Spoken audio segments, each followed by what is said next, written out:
Assalamualaikum warahmatullahi wabarakatuh. Selamat pagi, salam bagi kita semua. Shalom, Om Swastiastu, Namo Buddhaya, salam kebajikan. Perkenalkan, saya peserta sertifikasi dosen gelombang 1 tahun 2025. Saya Zihan Novitasari, NIDN 0005 119106. Saya merupakan salah satu tenaga pendidik di Universitas Negeri Malang, Fakultas Ilmu Keolahragaan pada program studi S1 Pendidikan Jasmani, Kesehatan, dan Rekreasi. Sejak awal mengabdi, saya sebagai dosen, saya telah aktif mengampuh berbagai mata kuliah yang berkaitan dengan bidang pendidikan jasmani. Salah satu mata kuliah yang saya ampuh adalah modifikasi olahraga. Mata kuliah ini memiliki kode PPJK 236032. Diajarkan pada semester 5 dengan bobot 3 SKS. Mata kuliah ini dirancang untuk memberikan pengalaman belajar yang komprehensif kepada mahasiswa yang mencakup pemahaman mengenai konsep, prinsip, dan praktik modifikasi olahraga dan permainan. Melalui pembelajaran ini, mahasiswa diharapkan mampu melakukan berbagai modifikasi dalam olahraga dan permainan mulai dari aspek peralatan, peraturan, ruang permainan, hingga bentuk aktivitas agar sesuai dengan usia, kebutuhan peserta didik, serta tujuan pembelajaran pendidikan jasmani. Dengan pendekatan yang bersifat aktif, menyenangkan, dan inklusif, mata kuliah ini mendorong mahasiswa untuk menjadi pendidik jasmani yang kreatif dan adaptif. Fokus utama dari mata kuliah ini adalah membekali mahasiswa dengan kemampuan dalam memodifikasi peralatan, peraturan, ruang permain, serta bentuk permainan sehingga sesuai dengan karakteristik usia, kebutuhan peserta didik, dan tujuan pembelajaran. Selain itu, mahasiswa juga diarahkan untuk memiliki keterampilan dalam merancang permainan, berbagai pembelajaran aktif, menyenangkan, dan inklusif. Capaian pembelajaran mata kuliah ini, mahasiswa terampil dalam menyusun permainan berdasarkan perorganisasian gerakan. Sub CFMK, mahasiswa terampil dalam mengembangkan permainan low organized games, mahasiswa terampil dalam mengembangkan permainan basic and up games, mahasiswa terampil dalam mengembangkan permainan advanced land up games. Setelah mengikuti seluruh rangkaian pembelajaran mata kuliah modifikasi olahraga, yang pertama, konsep dasar play, games, and sport dalam konteks pendidikan jasmani. Yang kedua, mengidentifikasi dan mengevaluasi keterampilan gerak sesuai dengan tahapan perkembangan peserta didik. Yang ketiga, menganalisis kompleksitas permainan berdasarkan karakteristik dan tingkat kesulitan. Yang keempat, merancang dan mengembangkan berbagai bentuk permainan modifikasi termasuk low organized games, lap up games, serta permainan berbasis aktivitas olahraga yaitu teaching game for understanding. Yang kelima, mengembangkan desain permainan tradisional Indonesia yang menggunakan aktivitas fisik, media pembelajaran jasmani yang edukatif dan menyenangkan.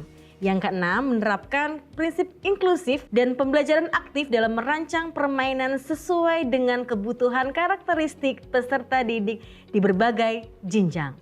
Dengan tercapainya tujuan materi ini, mahasiswa diharapkan memiliki kompetensi pedagogik dan keterampilan desain pembelajaran yang kreatif, menyenangkan dalam memodifikasi permainan sebagai bagian integral dan strategi pembelajaran pendidikan jasmani efektif dan adaptif. Desain perkuliahan mata kuliah ini yang pertama adalah metode tatap muka, yang kedua daring, sinkronus, yang ketiga daring asinkronus menggunakan Sipejar. Sipejar merupakan salah satu alat platform media pembelajaran yang disediakan oleh Universitas Negeri Malang. Model pembelajaran modifikasi olahraga adalah case study, metode brainstorming, tanya jawab, ceramah, dan diskusi.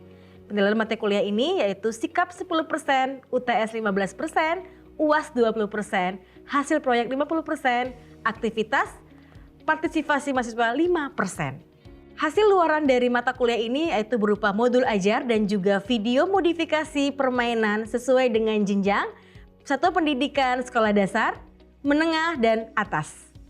Demikian gambaran umum mengenai mata kuliah modifikasi olahraga yang saya ampuh di program studi S1 Pendidikan Jasmani Kesehatan dan Rekreasi Fakultas Ilmu Keolahragaan Universitas Negeri Malang.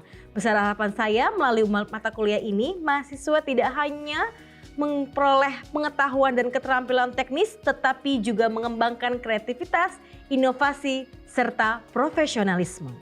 dalam menyelenggarakan pembelajaran, pendidikan jasmani yang adaptif, menyenangkan, dan inklusi. Semoga apa yang dipelajari dapat memberikan kontribusi nyata dalam dunia pendidikan, jasmani, dan berbagai jenjang, serta menjadi bekal yang bermanfaat bagi mahasiswa atau calon pendidik dalam menciptakan lingkungan belajar yang aktif dan bermakna bagi peserta didik. Sekian dari saya, wassalamualaikum warahmatullahi wabarakatuh, sampai jumpa. Assalamualaikum warahmatullahi wabarakatuh. Selamat pagi. Bagaimana keadaan hari ini, sehat? Alhamdulillah. Sebelum mulai perkuliahan, sebaik kita berdoa dulu ya. Semoga diberikan kelancaran dan Anda semua mendapatkan ilmu yang bermanfaat. Betul ya? Berdoa menurut agama percaya masing-masing, disilakan. Amin, amin, ya rabbal alamin. Teman-teman, ini pertemuan keempat pada mata kuliah modifikasi olahraga. Kemarin pertemuan ketiga tentang apa, teman-teman? Oke, good job. Play, game, and sport. Tapi kita tidak bahas itu, teman-teman ya.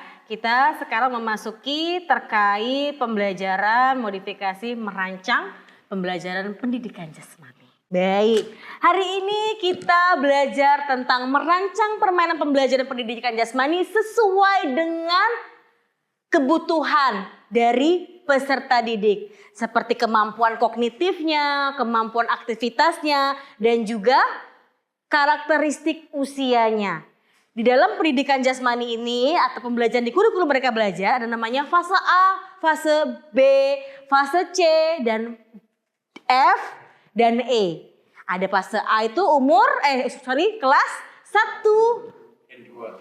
Kalau fase B 3 ya, 1, 2, 3 itu B. Kalau C kelas tinggi. Kalau fase D itu adalah untuk SMP, good job. Kalau F dan E SMA yang menggunakan aktivitas olahraga yang sebenarnya. Oke. Nah, apakah perbedaan mendasar terkait bermain, permainan, dan olahraga? Ini kelas balik loh, ini yang kemarin. Ada yang tahu perbedaannya apa? Antara bermain, antara permainan, dan juga sport. Ada yang paham? Ada yang tahu? Boleh? Mungkin masnya? Oke, silakan. Ya, Bidian. Jadi perbedaan antara bermain, permainan, dan olahraga itu yang pertama ada bermain. Nah, bermain itu biasanya dibuat untuk anak-anak.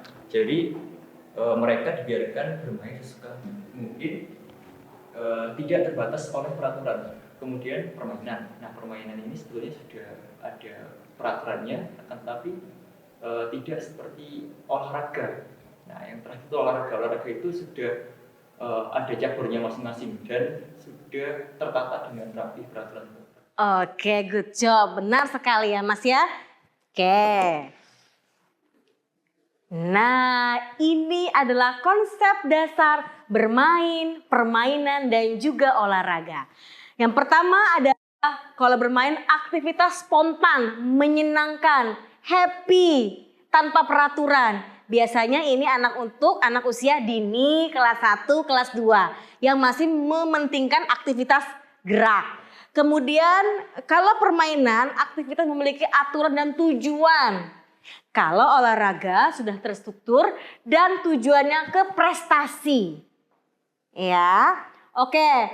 Kemudian tujuannya menyenangkan, kemudian eksplorasi, hiburan, tantangan. Kalau olahraga sudah keterampilan dan prestasi, aturannya kalau bermain tidak baku, fleksibel sifatnya.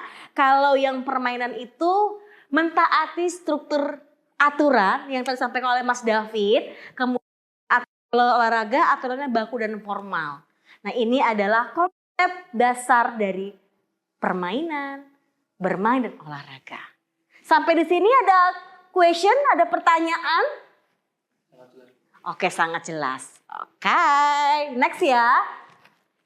Nah, fundal movement skill adalah gerak dasar dari keterampilan. Ada namanya non-lokomotor, lokomotor, dan manipulatif. Apa itu lokomotor? Apa itu non-lokomotor?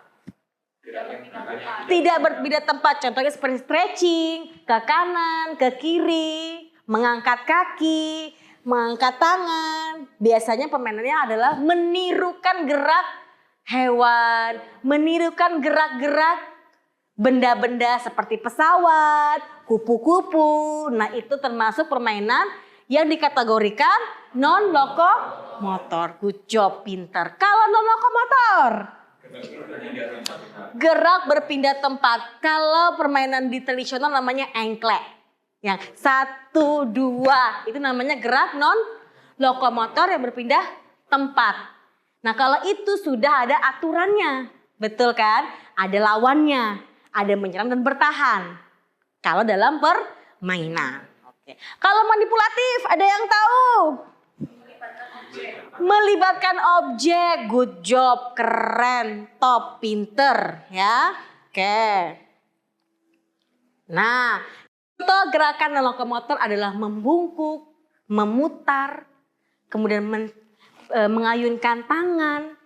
Ya, itu adalah gerak contoh lokomotor. Nah, ini bisa kamu adopsi sebagai bentuk permainan yang akan kamu implementasi dalam pembelajaran PJOK. Jika siswamu kesulitan meniru gerakan yang kamu sampaikan. Kadang-kadang kan kita misalkan belajar tentang kebugaran jasmani itu ada namanya keseimbangan.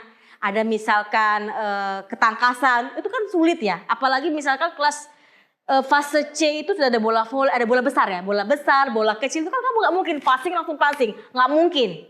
Pasti kamu modifikasi dari alatnya dulu, kemudian teman sebayanya, ya kan, gitu. Oke, ini gerak, berguling, merangkak dan sebagainya. Jadi kecenderungan seperti motorik kasar ya, gross motor, tahu gross motor nggak? Paham ya? Paham dong. Semester 5 harus pinter. Nah, ini melempar bola, memukul raket, menendang bola itu termasuk kategori dari gerak manipulatif. Oke, good job. Nah, ini bisa kamu adopsi. Kamu udah PPL kan? Belum ya? Nanti kan kalau PPL bisa kamu jadikan bahan untuk referensi pembelajaran di sekolah. PPLmu itu kan di SD ada, SMP ada, SMA ada. PJOK ini semua jenjang teman-teman. Dari SD, SMP, SMA. SMK pun ada, walaupun memang waktunya agak berbeda. JP-nya lebih pendek ya waktunya ya. Oke. Nah, ini adalah perbandingan berdasarkan gerak. Aspeknya, contohnya manfaatnya lokomotor, non-lokomotor, manipulatif. Jangan sampai keliru antara lokomotor dan lokomotor. Kecenderungan keliru ya, non-lokomotor itu ternyata beda tempat, beda. Jadi kamu harus pahami dulu konsep ini sebelum kamu membuat permainan atau modifikasi. Bisa juga ini jadi bahan risetmu. Pengembangan model gerak dasar berbasis permainan misalkan. Kamu membuat permainan yang kamu sesuaikan dengan cabang olahraga. Misalkan di sekolah itu gurunya kesulitan memberikan materi kepada siswa kelas SMP kelas 7 ya, kelas 7. Kamu bisa membuat ini. Wah, keren ya. Jadi semuanya bisa gitu ya. Memang mata kuliah, memang di PJOK ini, PJK ini agak sedikit unik ya. Semuanya bisa, kognitif bisa, teori bisa, gerak juga bisa, lengkap ya. Oke, next. Nah, ini adalah modifikasi permainan inti dari mata kuliah ini. Ya, yang pertama adalah harus sesuai dengan tahapan perkembangan gerak siswa. Saya mau tanya, SMP kelas 3 sama kelas 7 beda nggak?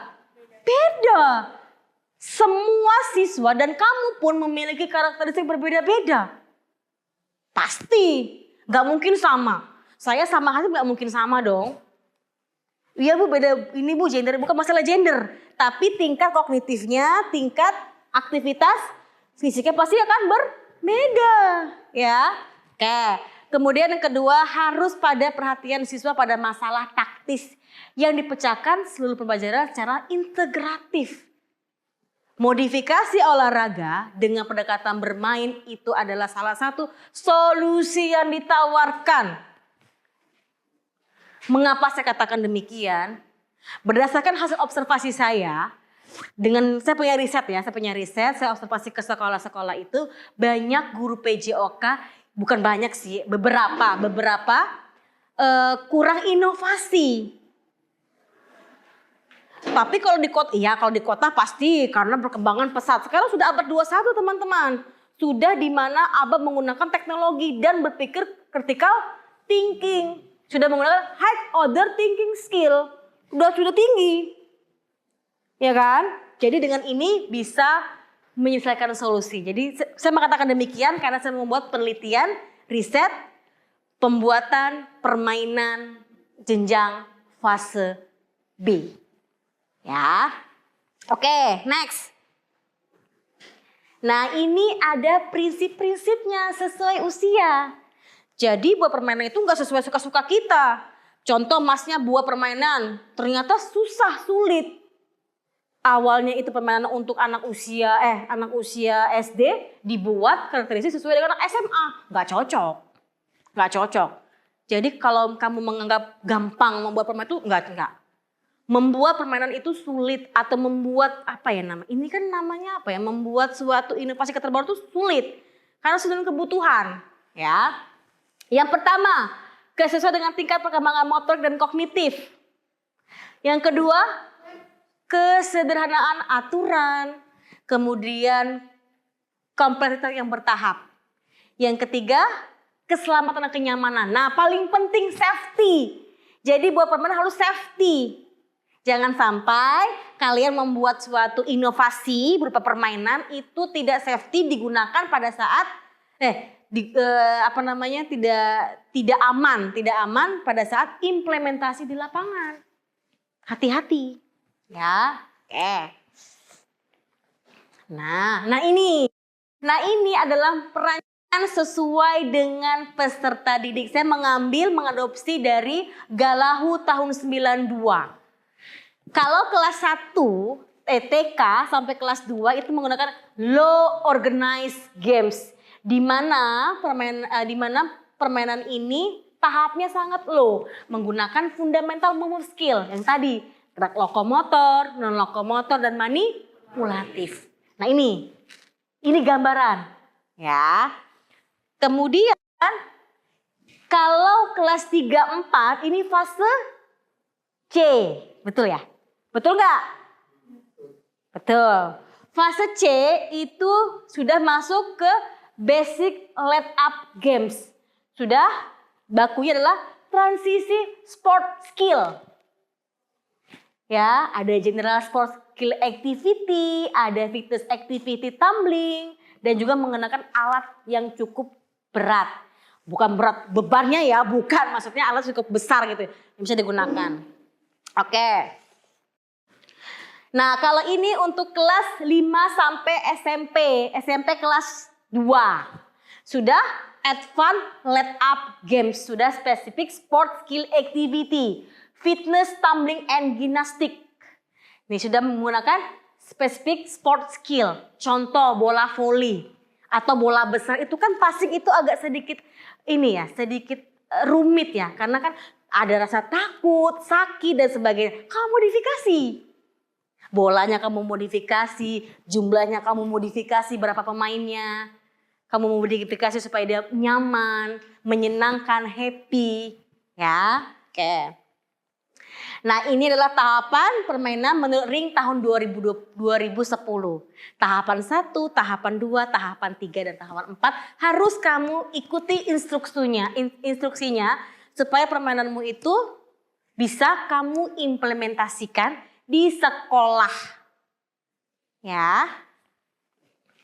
Oke. Nah, ini adalah salah satu bahan ajar yang saya susun bersama mahasiswa terkait bermain sambil bergerak, pengembangan gerak berdasarkan dalam pendidikan jasmani. Teman-teman boleh scan barcode kalau teman-teman mau melihat apa sih isinya, seperti apa sih musim permainan itu.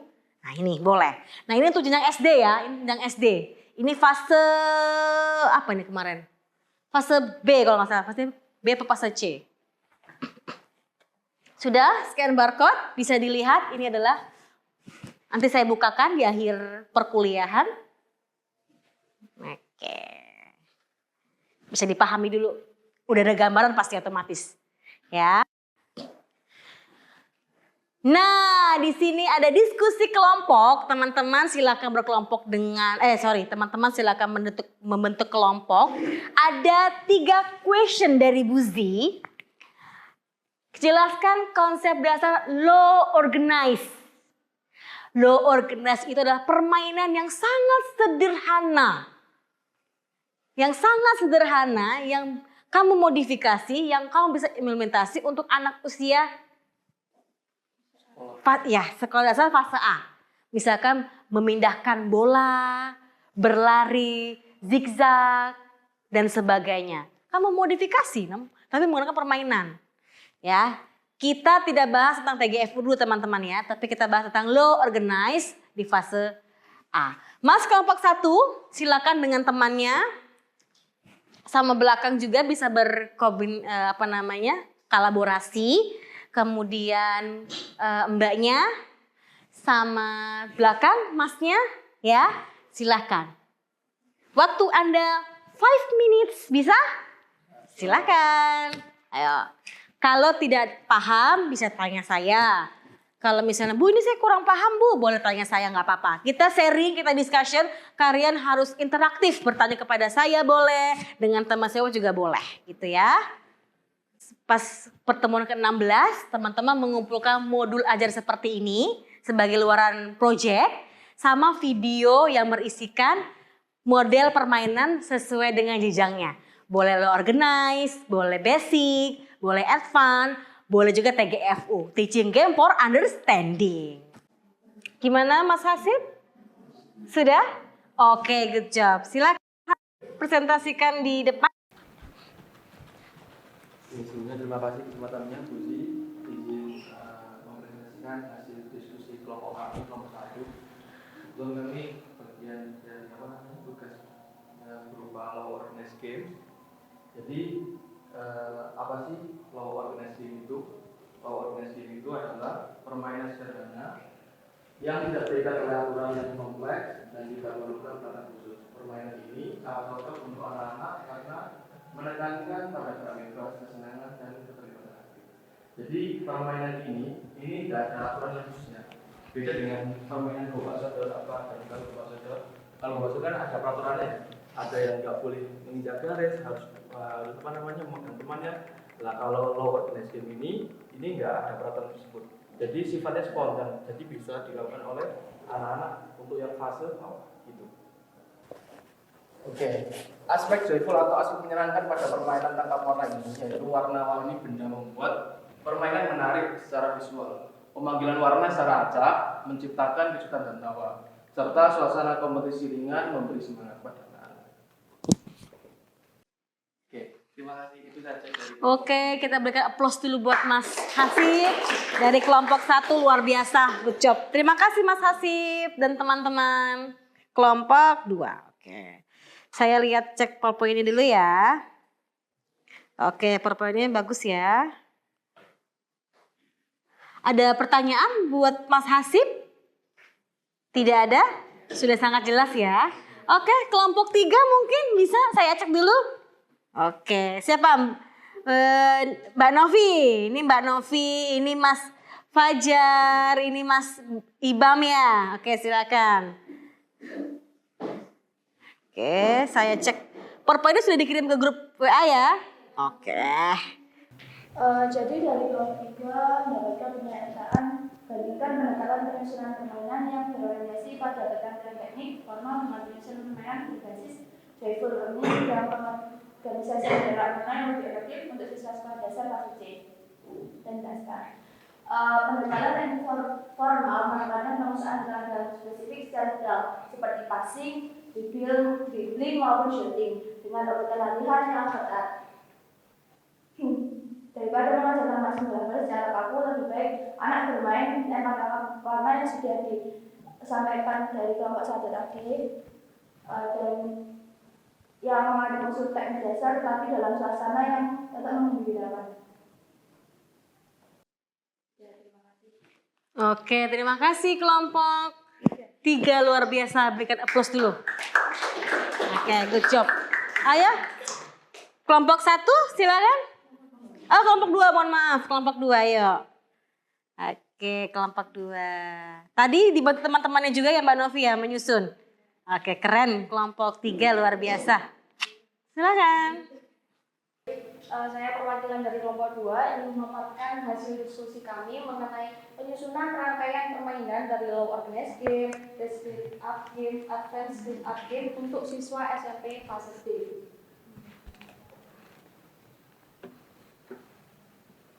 Nah, di sini mengapa harus bertahap? Jadi penyusunan rangkaian permainan ini harus dilakukan secara bertahap agar mengikuti perkembangan motorik siswa secara logis dan efektif. Yang dimaksud logis dan efektif di sini, siswa memulai permainan dari yang sederhana terlebih dahulu. Dan untuk joyful learning-nya di sini terlihat dari nuansa kompetisi ringan dan dukungan antar anggota tim sehingga membuat siswa terlibat penuh dengan antusias yang aktif di kelas. Mungkin itu saja dari hasil diskusi kami dari kelompok 2. Mungkin ada kurang lebihnya, mohon maaf. Terima kasih. Wassalamualaikum warahmatullahi wabarakatuh. Waalaikumsalam warahmatullahi wabarakatuh. Terima kasih. Kita berpose yang paling meriah dulu untuk kelompok 2. Keren. Oke. Alhamdulillah. Kita watching dulu sebentar. Nah, kita watching dulu baru saya jelaskan. Ini termasuk permainan low organized. Ya, menggunakan gerak non lokomotor. Ada berapa keterampilan itu? Keterampilan ada berapa? Ada 3. Yang pertama, lokomotor. Yang kedua, non lokomotor. Yang ketiga, manipulatif. Nah, ketiga komponen ini tidak terpisahkan. Terpisahkan. Sama ada permainan juga low organized dan basic. Basic apa? Let up games. Kemudian advance let up games. Ini cocok untuk fase A dan B. Fase C juga fase C ini. Fase C itu kelas berapa sih? 5 dan 6. Kelas 2 ya. sampai 8 ya? 5 ya? 5 ya? Fase C itu 5 kan? Jadi 5, 6 fase D SMP. Iya, pintar. 5 dan 6. Kalau fase D? Fase D kelas 7 9 ya, sampai 9. SMP berarti ya. Nah, kalau sudah kalau sudah sport itu masuk jenjang SMA. Oke, gitu ya. Ada pertanyaan sebelum kita closing kelas? Oke, jelas. Baik teman-teman, demikianlah perkuliahan kita pada hari ini, mata kuliah modifikasi olahraga. Pada semester ini saya sangat mengapresiasi semangat teman-teman mahasiswa atas kreatif dan kreativitasnya selama mengikuti kuliah saya. Kemudian semoga ilmu yang saya berikan dapat bermanfaat bagi teman-teman kelak nanti. Dan jangan pernah ragu untuk mencoba hal-hal baru. Tetap semangat, optimis. Sekali lagi terima kasih. Sampai jumpa minggu depan. Wassalamualaikum warahmatullahi wabarakatuh. Selamat siang.